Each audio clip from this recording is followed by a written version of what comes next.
When we talk about careers in aviation, some people tend to think a little too much about being in the cockpit, that sort of thing, or being in a control tower. There's way much more to it than that, right? Absolutely, absolutely. At the Aviation Institute of Maintenance, we actually train our students to work on the airplanes, which is kind of cool.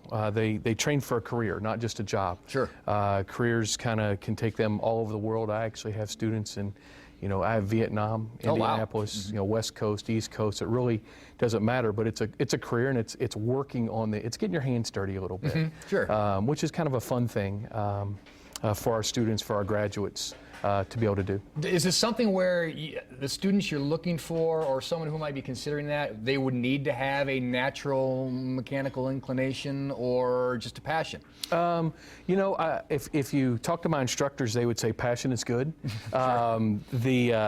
Mechanical inclination isn't a bad thing, but if they don't have it, it's okay. We're going to teach them the difference in a Phillips and a flathead, to quote you from a minute ago, and everything in between. Put the tools in their hands. They don't have to come with their own toolbox. We have a tool room where we loan things out to them. They borrow them as they go through school, and we train them how to use those things. Everything from a Phillips, a flathead, a wrench, all the way up to micrometers and things like that are very specialized tools, and they don't necessarily need to know how to do any of those things before they come to us. But there's so many different types of planes. I mean, I hope I'm not being too ignorant about this or naive in terms of how does one go through these classes and get the certification, and then is it a particular type of aircraft, or just where their passion leads them after that? Great question. The great part about becoming a certified airframe and power plant mechanic is that once you go to a school like ours, and you complete the program, you're qualified to take all the FAA testing to become a certified airframe and power plant mechanic. And once you do that, it kind of opens up the world to you. Whether you want to work on, single engine, small Cessnas, or whether you want to work on, 737s or even beyond.